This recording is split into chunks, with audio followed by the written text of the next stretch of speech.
Grabación. Dejo de presentar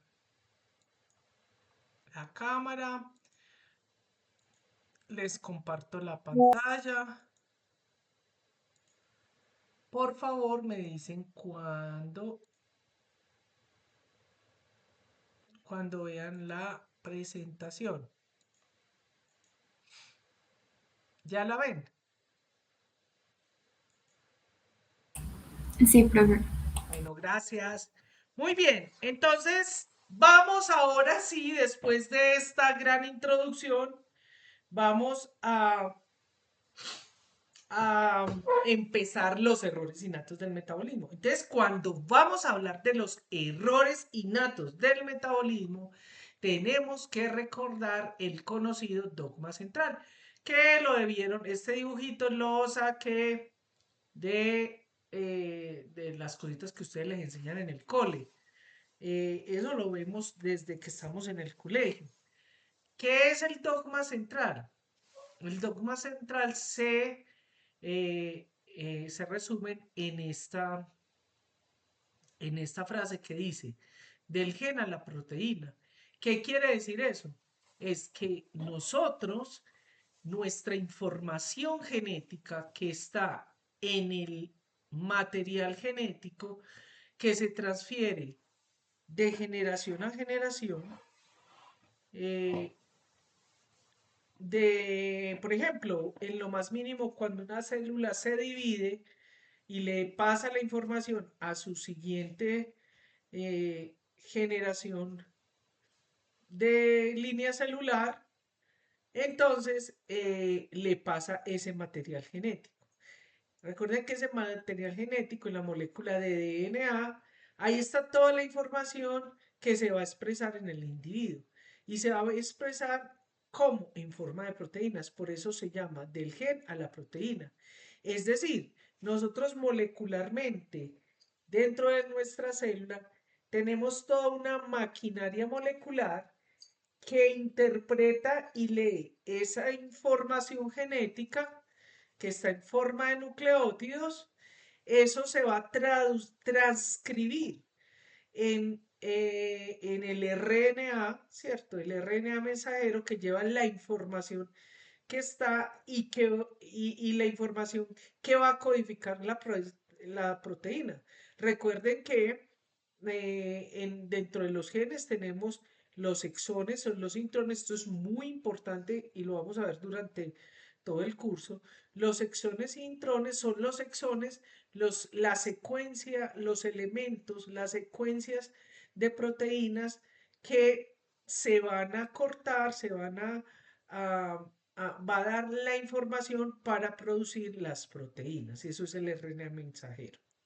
Entonces, recuerden que en el RNA también es una molécula compuesta de ácidos nucleicos, ya no es desoxirribonucleicos, sino ribonucleicos, y esa información entonces luego va a ser leída por esa maquinaria molecular, por el ribosoma, el RNA ribosomal, y va a ir leyendo cada tripleta o codón, ¿cierto? Que corresponde a un aminoácido. Y de esa manera va construyendo las proteínas.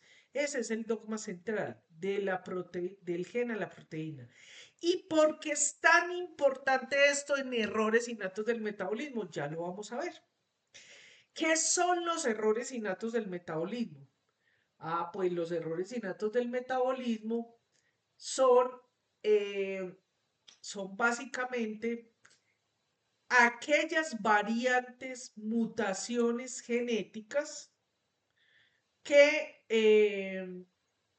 están involucradas con algo del metabolismo. Puede ser una enzima, puede ser un transportador, puede ser un compuesto. En su gran mayoría, la mayoría de ellas son enzimas que están deficientes porque no funcionan bien, porque no se pegan adecuadamente al sustrato, por muchas razones, ¿cierto? Pero esta definición la dio Archibald Garro. Lo pregunto en el examen, pregunto en el examen. Archibald Garro eh, fue un londinense que fue el que describió estas enfermedades. Las definió como aquellas enfermedades raras del metabolismo innatas, porque en ese entonces, no, estamos hablando, imagínense, eso fue al finales del siglo XIX, esto fue cuando ya sacó su, eh, su, su manuscrito, pero en esa época todavía no estaban, ni siquiera se habían aceptado las leyes de Mendel, que fue en 1886. No se habían aprobado esas leyes, ni siquiera se sabía muy bien del DNA. Lo que se sabía era que había unos factores raros que se heredaban de generación en generación. Ahora, Garrod encontró que él fue el que describió, por ejemplo, la pentosuria, la alcaptonuria, que vamos a ver durante estas clases. Entonces, él lo que vio era que habían unas enfermedades que, eh, que estaban en niños, que habían varios niños de la misma familia que tenían la enfermedad y que pues él pudo determinar que habían unos que esos rasgos habían sido heredados de sus padres. Por eso entonces lo llamó como enfermedades raras del metabolismo o errores innatos del metabolismo, cuando ya él pues hizo la publicación.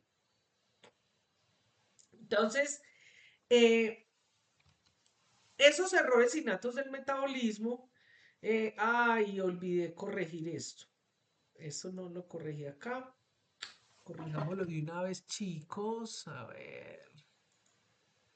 Lo voy a corregir de una vez porque luego se me olvida. Me disculpan.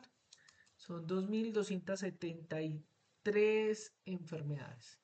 Listo. Entonces, de los errores innatos del metabolismo,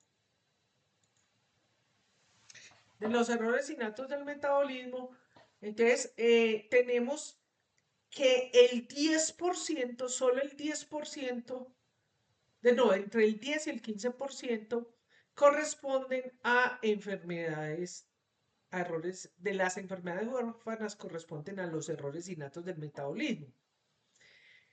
Sabemos hasta el momento, según los estudios, esto lo hizo Ferreira en el 2020, ahorita vamos a ver los artículos, eh, son aproximadamente, ya vamos en unas casi 1500 enfermedades, específicamente 1450 enfermedades. Sabemos para Colombia, entonces, de la mayoría de esas enfermedades huérfanas son errores innatos del metabolismo. Y es muy importante recordar que estos errores innatos del metabolismo son los que a nivel mundial dieron origen a lo que vamos a ver en la próxima clase, que corresponde al diagnóstico, sobre los tamizajes neonatales que se hacen en el mundo. Pero eso lo hablamos en la próxima clase. Bueno, ahora, ¿cuáles son entonces esas características de los errores innatos del metabolismo? Bueno, este es un grupo muy heterogéneo, ¿cierto? O sea, dentro de los errores innatos del metabolismo, por eso estas bolitas que yo representé acá, ¿cierto? Tenemos entonces enfermedades genéticas, inmunológicas, oftalmológicas, cardíacas, dismórficas, o sea, hay varios grupos de enfermedades. Entonces es un grupo muy heterogéneo. Incluso dentro de un mismo grupo de enfermedades, por ejemplo, como las glucogenosis. Entonces hay glucogenosis hepáticas, glucogenosis musculares, glucogenosis que son hepáticas y musculares, ¿cierto? Hay unas como por ejemplo la mucopolisacaridosis. Entonces está en la A, la B, la C, la mucopolisacaridosis tipo 1, 1A, 1C, 1B, 1C. Entonces, es muy heterogéneo. Todavía estamos construyendo sobre esto. En los errores innatos del metabolismo, ¿cierto? son enfermedades genéticas, o sea, que se heredan de padres a hijos. Pero ojo, recuerden que pueden existir lo que se llama mutaciones o variantes genéticas de novo. ¿Qué significa eso? Ay, perdón. Ay, chicos, qué pena, chicos. Por favor, me acuerdan porque se me olvidó. eh, se me olvidó poner ¿cuántos minutos llevo? Llevo 10. El cronómetro. Entonces, cuando son mutaciones de novo o variantes de novo, ¿cierto? ¿Qué significa eso? Significa que cuando estaban en la embriogénesis, es decir, el papá y la mamá no le heredaron ningún gen, pero ese individuo, por cualquiera de las razones epigenéticas, teratogénicas, por lo que sea, hace un cambio genético, una variante, una mutación en la embriogénesis. Entonces se instaura esa variante y sufre esa enfermedad. O sea, puede haber un niño con una fenilcetonuria, homocisteínuria de novo, nueva, de novo. Entonces, a partir de esa generación, de ese individuo, cuando ese individuo se aparee y tenga unos descendientes, a partir de ese individuo se va a heredar la enfermedad. Listo. Por eso nos dice, a eso se refiere mutaciones espontáneas. Ahora, esas mutaciones, bueno, y esas herencias, generalmente la mayoría de errores innatos del metabolismo, como vamos a ver, son autosómicas recesivas. Eso lo vamos a entender muy bien en el taller de genética mendeliana, que sigue la diagnóstico, luego tratamiento y luego la cuarta, que es el taller. Entonces, son autosómicas recesivas. ¿Qué significa eso? Que para que la enfermedad se manifieste se necesita error del papá y error del alelo o variante o dañado del papá, uno del papá y uno de la mamá, ¿cierto? Pero ojo, resulta que, miren chicos, que cuando yo empecé en esto, cuando yo empecé a dar las primeras clases decía que había 800 enfermedades y cuando les explicaba esto que les voy a decir, decía, bueno, los errores innatos del metabolismo son autosómicos recesivos, entonces solamente los que tienen un alelo, como es recesivo, tiene que ser un alelo del papá y la mamá. Y eso lo enseñaron muchas veces en genética. Entonces, el que tuviera un solo alelo no sufría la enfermedad. O por ejemplo en el hígado, en el X, no. Ya hoy sabemos que es diferente. Es decir, que cuando un individuo puede ser que tenga los dos genes mutados, entonces, o sea, tanto el papá y la mamá, y la enfermedad cuando tienen ese genotipo, entonces las enfermedades son más fuertes, más agresivas, más letales, empiezan más rápido, se deforman más rápido. Pero cuando es uno de los alelos, sea el papá o de la mamá el que se hereda, no quiere decir que no tenga la enfermedad, sino que la enfermedad es más atenuada, menos crónica, menos mortal, etc. Ya está cambiando eso en la ciencia. Bueno, la otra característica es que cualquiera de esas variantes genéticas va a interviene en algo del metabolismo. La mayoría de ellas lo que provoca es deficiencia en las enzimas, ¿cierto? Sea por su actividad, sea por la expresión, por el número de enzimas que se codifican. Hay varias razones, pero la mayoría son deficiencias enzimáticas, ¿cierto? O sea, la enzima no funciona bien. Pero en algunas excepciones son, por ejemplo, transportadores. Por ejemplo, ¿se acuerda que ahorita vimos el síndrome de Fanconi-Bickel? Esa es una de las excepciones. Ahí no es una enzima, sino que es un transportador de glucosa, ¿cierto? De glucosa y fructosa, que se expresa en el hígado y se expresa en el riñón, ¿cierto? Bueno, también otra de las características es que todos los errores innatos del metabolismo son enfermedades huérfanas. Bueno, claro que eso no es del todo cierto, eso lo dice la literatura, pero no todo es cierto, porque, por ejemplo, el albinismo es una enfermedad, un error innato del metabolismo, pero no se considera enfermedad huérfana porque es muy frecuente, ¿cierto? Bueno, eso depende del país, ¿no? Muy bien. Sabemos entonces, como ya vimos, que son más o menos unas 1.400 enfermedades. Vamos a ir viendo. Eh, las estadísticas de Colombia, hasta el momento, en Colombia no podemos hablar de unas estadísticas como tal.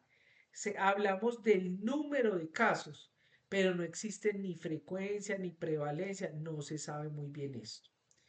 Bueno, cuando vamos a hablar de la edad de los errores innatos del metabolismo, entonces esta foto que es la clásica de Scriber, acuérdense el del OMBID, el de Metabolic and Molecular Basis of Inheredity Disease, ese es el OMBID, ¿cierto? Esa gráfica es de ahí. Entonces recuerden que la mayoría de estas enfermedades, sobre todo los tipos o las formas que son más agresivas, más letales, se presentan sobre todo en la niñez pues en los primeros días y meses del individuo. Bueno, esto es un poquito la repetición de lo que la primera diapositiva era el resumen, aquí la detallo un poquito más. Entonces ya sabemos que las afecciones que produce esa variante genética, esa mutación en el metabolismo, tiene que ver generalmente con una enzima y lo que va a producir la enfermedad, pues eso va a depender. En algunas es que se acumula producto. Por ejemplo, en la alcaptonuria se acumula el ácido homogentísico que se acumula en los tejidos blandos, en las articulaciones y provoca las manifestaciones de la enfermedad. En otros es que va a haber deficiencia de productos, por ejemplo, en los metabolismos que tienen que ver de los carbohidratos o, por ejemplo, en algunos aminoácidos, que como, por ejemplo, en los aminoácidos, nosotros tenemos un transportador que es el LTA. Ese LTA perdón, en realidad se llama LAT1, ¿cierto? En el cerebro, por ahí pasan al cerebro todos los aminoácidos, todos, los ramificados, eh, los, bueno, todos los aminoácidos. Entonces, cuando hay uno, por ejemplo, de más, por ejemplo, porque se bloqueó una vía, entonces hay mucho un aminoácido que pasa por ahí pasan pues el que está más abundante y se disminuye el otro. Entonces crea aumento en un aminoácido, pero deficiencia en los otros. Y hay unos que a veces es ausencia total. Puede ser de la enzima o de un producto y eso lleva a las manifestaciones clínicas. Cuando estábamos hablando de la genética, entonces hablamos de la genética que sobre todo, acuérdense que las genéticas son dos grandes grupos, la genética mendeliana y la genética compleja. Aunque hoy en día sabemos que hay otros factores, otras que están influyendo sobre el material genético, que pues nos puede provocar patología. Sabemos que la genética es la ciencia, pues, que estudia los genes y que esos genes están implicados sobre todo con los que codifican proteínas, sea de enzimas o transportadores. Entonces, la genética mendeliana, como ustedes saben, son los que cumplen las leyes de Mendel. Entonces puede ser autosómica recesiva o dominante o ligada al X o ligada al Y, ¿cierto? Que eso lo vemos ya más en detalle en el taller. La mayoría de enfermedades son como autosómicas recesivas, la gran mayoría. Pero también tenemos dominante o ligada al X, ¿cierto? La genética compleja, también tenemos errores, pues muy poquitos, pero sí hay unos que son de genética compleja y que de hecho no se ha descrito muy bien. ¿Qué es la genética compleja? Ah, que uno tiene el material genético, lo hereda de los papis, ¿cierto? Pero la expresión de la enfermedad se va a presentar dependiendo de muchas cosas externas o de cambios fisiológicos del individuo. Por ejemplo, la edad o las vacunas, bueno, una serie de cosas, o enfermedades virales o enfermedades infecciosas o tóxicos, etcétera. Que eso también está relacionado con un evento muy importante que ha ganado gran relevancia en los últimos años y es la epigenética, ¿cierto? Cuando nosotros estamos expuestos a una serie de eventos, por ejemplo, los disruptores endocrinos, ¿cierto? Esos disruptores endocrinos sabemos que también las radiaciones, los tóxicos, la contaminación, incluso ya los factores, esa interacción en lo que hoy en día ya se llama, hay algo una definición de cómo somos con respecto a los otros microorganismos y ya nos han definido como holobionte. Es decir, porque nuestra vida es incompatible sin el microbioma o la flora normal.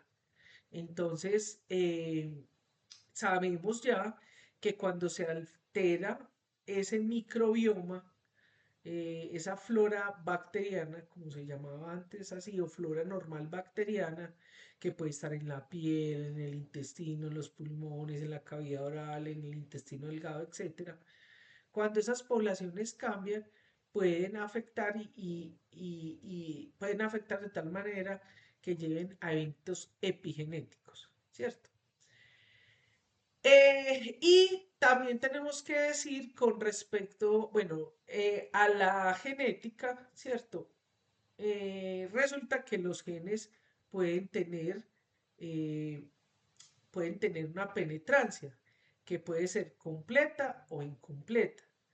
Y lo mismo una expresividad que puede ser regular o irregular. Entonces, por ejemplo, una penetrancia completa es que todos, por ejemplo, en el síndrome de Down, todos los que tengan trisomía 21 van a tener síndrome de Down, ¿cierto? Ahora, ¿cómo es la expresividad en el síndrome de Down? Irregular. Hay unos que son brillantes, pueden llegar hasta ser ejecutivos, artistas, se pueden desempeñar completamente. Mientras que hay otros que tienen síndrome de Down, pero tienen un retraso mental severo, ¿cierto? Esa es la expresividad. Hablemos un poquito de la epidemiología de las enfermedades. Entonces, la epidemiología de las enfermedades a nivel global, mundial, por los datos, aunque yo no le creo mucho de esa prevalencia de esos datos mundiales. ¿Por qué? Porque en enfermedades huérfanas, como ya sabemos, las enfermedades raras o huérfanas, cada país tiene su definición. Cada país tiene su normatividad. Por ejemplo, en Colombia es claro que hay un gran subregistro y subdiagnóstico de esta enfermedad. Pero bueno, es lo que tenemos. Entonces, se sabe que uno de cada 2.500 nacimientos tiene una enfermedad huérfana. Que la prevalencia mundial de las enfermedades, uno en 600 y uno en 800 de cada recién nacidos vivos. Eh, Tienen una alta heterogeneidad. ¿Por qué?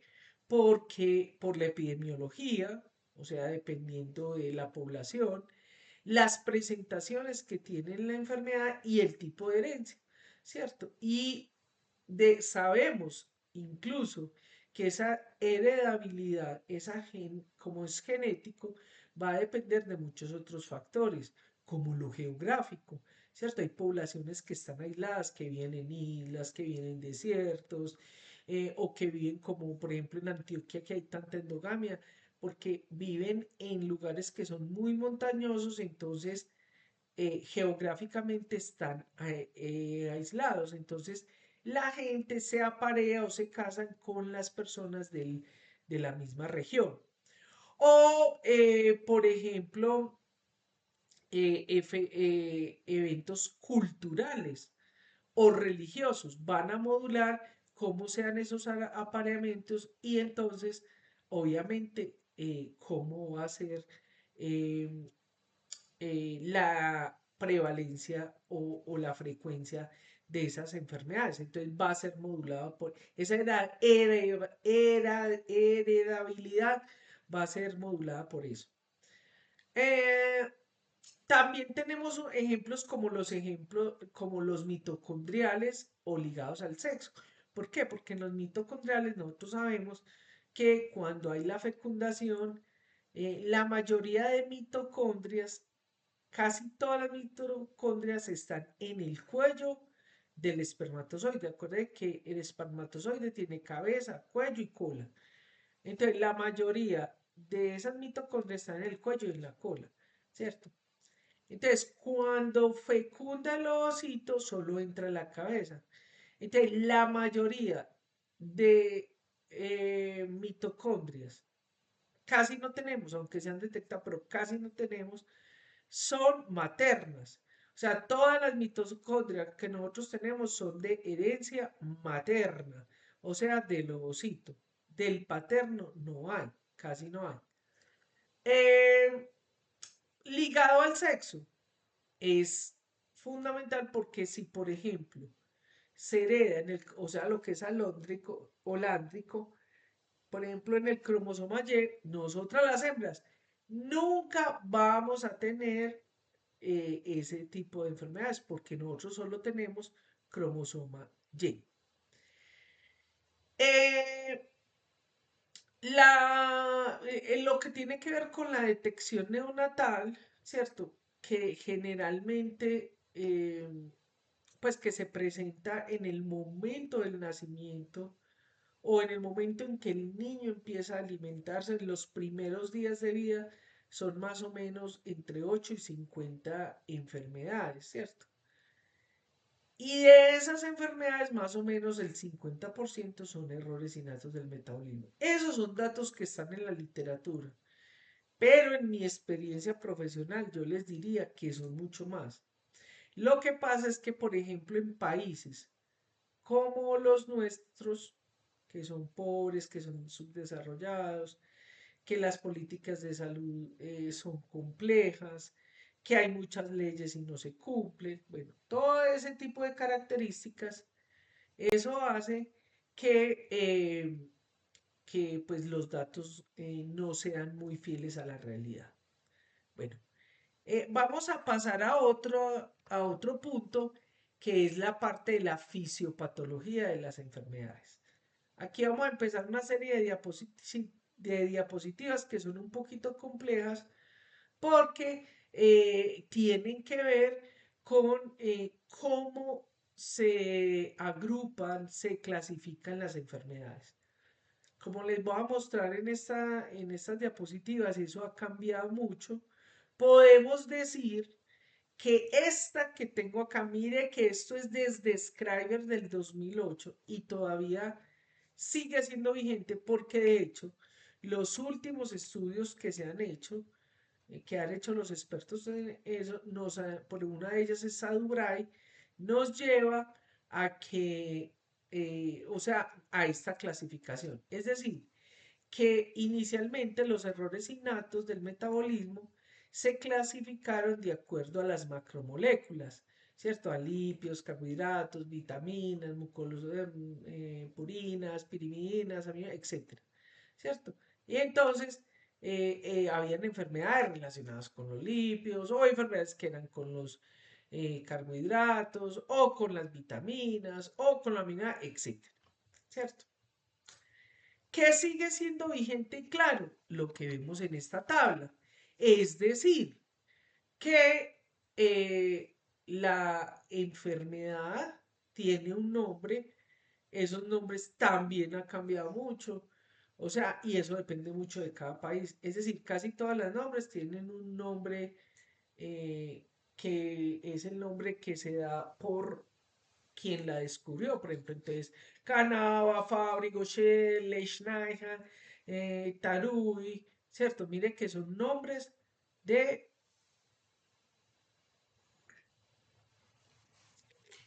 perdón, voy tomando un poquito de líquido. Son nombres que corresponden a los que describieron o encontraron la enfermedad. Pero también hay unos que los llaman entonces esfingolipidosis, ¿cierto? Que es la enfermedad de Gaucher. Y dentro de la enfermedad de Gaucher hay tipo 1, tipo 2 y tipo 3. Bien. La enfermedad de Leishman es así, no tiene ni tipo 1, ni tipo 2, ni tipo 3, no está la enfermedad de Leishman. La fenilcetonuria no tiene nombre ni el que la encontró ni el que la describió, sino que tiene el nombre del metabolito que se elimina por la orina, que es una fenilcetona. O por ejemplo la galactosemia clásica, que es un aumento de galactosa en, en sangre. Aquí está hay varias, ¿cierto? Porque va a depender de la enzima. Hay una que es la más frecuente y se llama la clásica. Todas estas, miren acá, ¿cierto?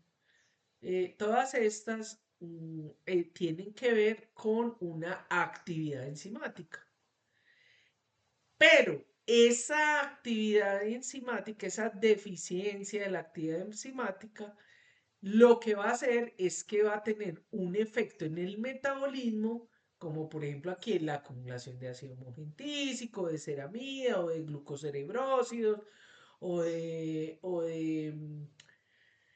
fenilalanina, etcétera. Y eso es lo que va a causar las manifestaciones clínicas del individuo. Ahorita vamos a mirar un poquito más de esto, pues vamos a volver a tener el tema.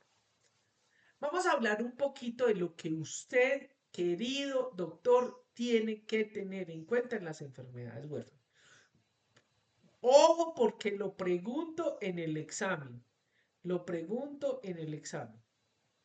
Entonces, usted debe hacer una historia clínica. Obviamente que casi que eso no lo tendría que mostrar yo, porque pues las historias clínicas están compuestas por ese examen físico, por esa anamnesis que usted hace de su paciente, ¿cierto?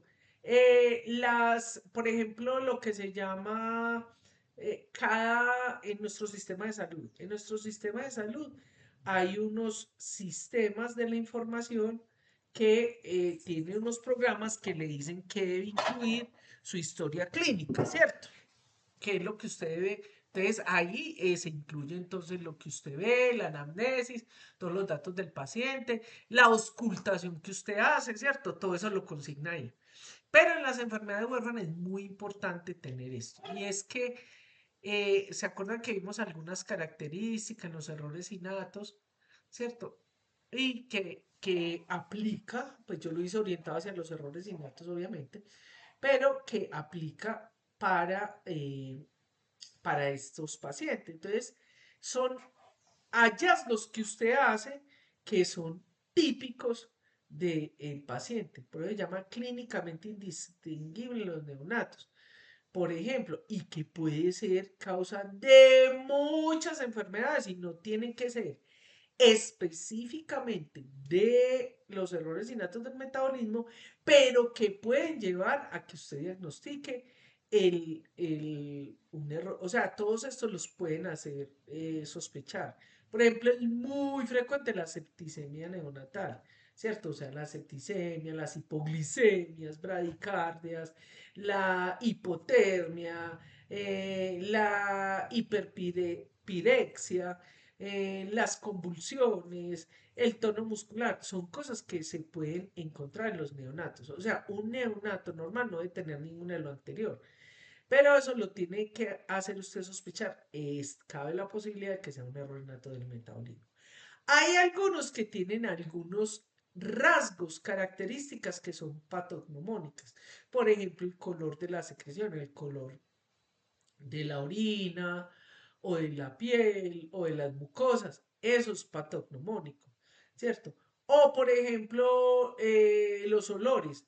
Un niño, los niños no tienen flora bacteriana en la piel. La va adquiriendo a medida que va pasando los días y los meses. Por eso los niños huelen a bebé. No huelen ni a grajo, ni a podrido, ni a queso, ni a col podrida, ni a grasa rancia. Cuando hay esos olores, son un hallazgo, son una característica que incluso puede ser patognomónica con la enfermedad, como por ejemplo a moho o a ratón mojado, que es propio de los de fenilcetonuria. Hay que tener también en cuenta que cuando se está haciendo esta historia clínica, hay unos, eh, hay unos diagnósticos diferenciales, ¿cierto? Por ejemplo, hay muchas de las enfermedades que producen hipoglicemia, pero puede ser que ese sea el diferencial para otro tipo de enfermedades. En estas enfermedades es muy importante el diagnóstico temprano. ¿Por qué? Porque ese diagnóstico temprano puede hacer el cambio entre la vida y la muerte, entre entre un retardo mental y un niño normal y sano, con una condición, pero normal, y puede llegar a vivir hasta sano. También van a depender mucho de las presentaciones, formas o tipos. ¿Por qué? Porque acuérdense que hay unas que son más agresivas, sobre todo la de los niños, entonces hay que poner más atención. El tratamiento, que también es importante, y por eso el tratamiento va relacionado con el diagnóstico, porque como hay algunas enfermedades que la mayoría que tienen tratamiento específico, como por ejemplo la terapia de reemplazo enzimático, es específico de la enfermedad. Entonces, mientras más temprano se diagnostique, se va a poder iniciar el tratamiento, porque muchos de estos tratamientos, o sea, paran muchas de las manifestaciones de la enfermedad desde el momento en que se empieza a dar el tratamiento. Pero si ya ha hecho daños a órganos o dismorfismos, eso no se puede revertir. Bien, entonces por eso eh, la historia clínica, el examen físico es fundamental. Eso obviamente va a tener que estar acoplado y por la gracia entre las enfermedades huérfanas, los errores innatos del metabolismo son los que tienen mayor oferta y posibilidades para hacer el diagnóstico. Entonces, hay pruebas de laboratorio en una gama. Ojo, que esto es muy importante. ¿Cómo se hace el diagnóstico de un error innato del metabolismo o de una enfermedad huérfana? Es una serie de pruebas escalonadas, desde la más sencilla, cualitativa, hasta la más compleja y de alta tecnología, ¿cierto? Eh, ya hoy en día, por la gracia, pues lo digo entre comillas, porque hoy en día todavía no es del todo cierto, porque hoy en día ya nos fuimos fue para el otro lado.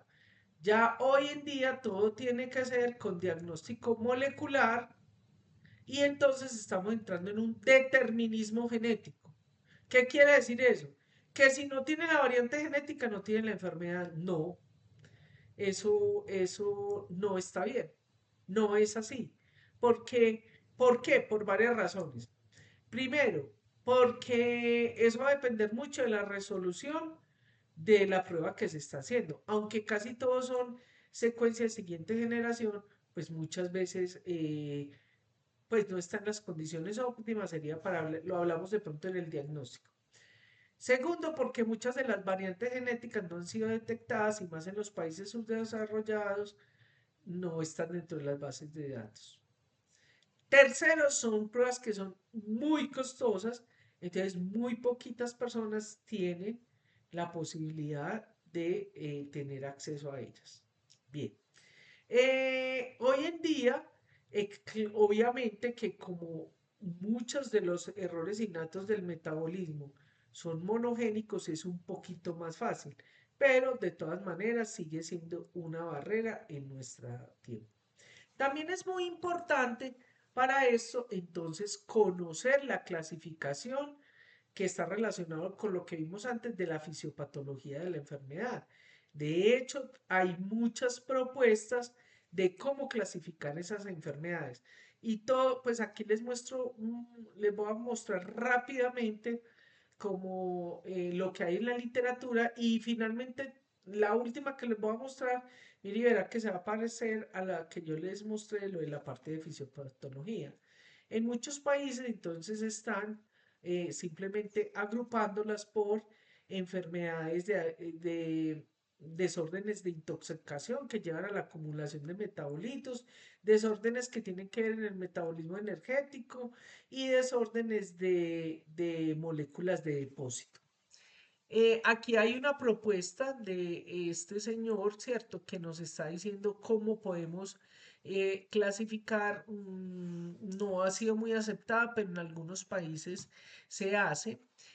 Pero sabemos que cuando usted va a dar los datos sobre las enfermedades huérfanas, entonces usted empieza a hacer como clasificación, por ejemplo, desórdenes de metabolismo de metales, peroxisimales, de esteroides, enfermedades del depósito, enfermedades de las vitaminas, de glicosilación, etcétera, ¿cierto?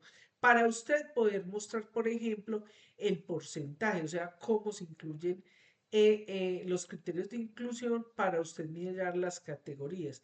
De hecho, cuando se hace la descripción de las, por ejemplo, de la prevalencia en los países en los que se tienen datos, que a propósito, como podrán mirar, no aparece Colombia por ningún lado. Afortunadamente tenemos algunos países como, pues de aquí latinoamericanos, como México, ¿cierto? Eh, pero entonces ustedes ven que agrupan las enfermedades por desórdenes de ácidos grasos, de, de ácidos orgánicos, lisosomales, peroxisomales, de aminoácidos, de mitocondrias. Es decir, en conclusión, si se está volviendo, porque mire la fecha de esta publicación, estamos volviendo a lo inicial. Aquí hay uno de los primeros artículos que nos hablaba sobre las clasificación de los errores natos del metabolismo, nos hablaba de esta clasificación y nos decía, esto ya es viejito, pero van a ver que le muestro los últimos artículos que es casi lo mismo. Ellos decían que habían más o menos unas 1000 enfermedades, que 100 eran provisionales y que eran más o menos unos 130 grupos. Bien, ya entonces se hicieron diferentes propuestas. Miren, desde el 82 ya nos decían que qué tal si los clasificábamos por transporte, captación y secreción de metabolismo intermediario. Ya después nos hicieron Ferreira, que es uno de los que más ha trabajado esto, nos hace una propuesta y él hace todo un estudio, tiene varios artículos sobre la propuesta nosológica de las enfermedades. Él dice, miren, lo podemos, hay unas 1015 enfermedades consolidadas, 101, mire que es muy parecido a lo que ya nos habían dicho, y 130 grupos.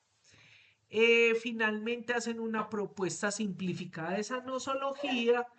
En esa búsqueda se encontró entonces que había unas 1500 enfermedades monogénicas, metabólicas, ¿cierto? Y entonces finalmente, lo que tenemos a nivel mundial, esto era lo que les decía yo en la introducción, estos son libros muy, muy buenos que ustedes pueden de pronto, si lo alcanzan a encontrar en forma digital, donde ustedes consultan, estos libros no están en Colombia, pues yo los tengo porque me los mandaron de Alemania, que es Sadu Bray, y podemos decir, eso lo pregunto en el examen, porque en la mayoría de países se está haciendo lo que se llama la clasificación de Sadubray. Sodobray pues se diría en francés, ella es una Jean-Marie Sodubray. Entonces esta es la clasificación y esto lo va a preguntar en el examen. ¿Cómo le pregunto en el examen? Yo le digo que usted busque en el OMBID una enfermedad y usted le haga la clasificación según Saduray. Entonces ella lo hace en dos. Categoría uno que involucra sistemas funcionales, categoría 2 que afecta vías metabólicas. Dentro de las dos, entonces está el grupo uno que son defectos del o catabolismo de moléculas complejas, el 2 defectos del metabolismo intermediario y 3 deficiencia de producción o utilización de energía. Hasta el momento sigue vigente. Obviamente, pues esta señora trabajó con Scriber, pero hasta el momento esta es la que más se sigue en el mundo. Mire que en la nueva propuesta, que esto es de lo de Ferreira, ¿cierto? Mire que esto y que es pues, lo más aceptado, eh, es el... Uy, ya pasaron 45 minutos, pero chicos, ya nos falta poquito para terminar. Entonces, sabemos, junto con Orfanet, que hay unas 1500 desórdenes, errores innatos del metabolismo. Él propone entonces que eso se divida en 24 categorías y en 120 grupos. Esto está sobre la mesa, todavía no es vigente. De aquí que lo único que tenemos que es utilizado a nivel global es la clasificación de Sadura y que se incluyen 1450 enfermedades de Gorham, porque acuerde que él había hecho un artículo donde dijo, mira, hay unas 1500 errores innatos del metabolismo. Entonces, lo que es aceptado hasta el momento es 1450. Eh, este artículo es del 2021. Bueno, existen también otras bases de datos que nos pueden ayudar para buscar, para clasificar, para diagnosticar. Está Orphanet, pero también está esta que es el IEBM. Ustedes pueden entrar ahí, hay incluso aplicativos para los teléfonos, ¿cierto? Que les pueden ayudar a ustedes en su consulta para poder hacer el diagnóstico. Existe también, por ejemplo, la Sociedad Latinoamericana de Errores Innatos del Metabolismo y Pesquisa Neonatal, funciona en Brasil, es muy buena, es muy maravillosa. Yo no pertenezco porque vale mucha plata estar ahí, yo no tengo recursos para eso. Pero los grandes grupos, los grandes capos, pues deberían pertenecer. Los hospitales, las universidades deberían estar ahí. ¿Y por qué es importante estar en esta Sociedad Latinoamericana de Errores Innatos del Metabolismo? Porque ahí es donde se crean las comisiones para el control de calidad, sobre todo para la parte del laboratorio, para las pesquisas neonatales, las comisiones para enfermedad, para diagnosticar enfermedades huérfanas, el intercambio académico-científico, el intercambio entre redes de información. Existe incluso eh, lo que es la Sociedad para el Estudio de Errores Innatos del Metabolismo y ya tiene una revista, es pues tiene un impacto importante. Eh, Nosotros pues consumimos diariamente ese tipo de artículos y información que son generados de esta Sociedad de Errores Innatos del Metabolismo. En Colombia, ¿qué podemos hablar de Colombia? En Colombia está el doctor Luis Alejandro Barrera, que está con su grupo. Este es uno de los libros, ahorita creo que va a sacar uno. Él podemos decir que él era de la Universidad Javeriana, él ya pues se jubiló, está retirado, pero sigue muy al tanto de esto. Podemos decir que es el papá de los errores innatos del metabolismo y de la enfermedad huérfana aquí en Colombia. En Colombia tenemos actualmente el Instituto de Errores Innatos del Metabolismo del Hospital Universitario San Ignacio. Tenemos el grupo del doctor Almésiga, la Sociedad Colombiana de Genetistas Clínicos con el doctor Sarante, pues tienen un impacto muy importante. Aquí en Medellín había un grupo que era muy bueno, que era de errores innatos del metabolismo con la doctora Beatriz Aristizábal en el hospital Pablo Tobón Uribe, desafortunadamente ese se acabó. Hoy en día el hospital Pablo Tobón Uribe eh, tiene centralizado a todos los pacientes con enfermedades huérfanas allí y hay un grupo importante que es la herencia de ese de errores innatos del metabolismo. Eh, y ya para terminar, quiero cerrar mostrándoles este dato que va a ser el último año que lo presento, lo vengo presentando, imagínense ustedes, desde el 2008, porque fue un algoritmo que sacaron para predecir las enfermedades huérfanas, ¿cierto? Fíjese que, bueno, aquí está por enfermedades, pero más o menos nos decía que iba a haber un total, eso era en el 2008, de unas 36.000 casos de enfermedades huérfanas. Ya sabemos hoy en día, miren que vamos casi en 101.000 casos de enfermedades huérfanas. Así que el algoritmo se peló un poquito, pero podemos decir que en promedio, por los rangos de años que hizo, casi que se cumplió. Y si lo vemos aislado por enfermedades huérfanas, pues por cada una de, por ejemplo, aquí está la hipercolesterolemia familiar, la osteogénesis imperfecta, la fenilcetonuria, casi que se cumple. Bueno, chicos, me gasté unos minutillos más. Hemos terminado. ¿Alguna pregunta, duda?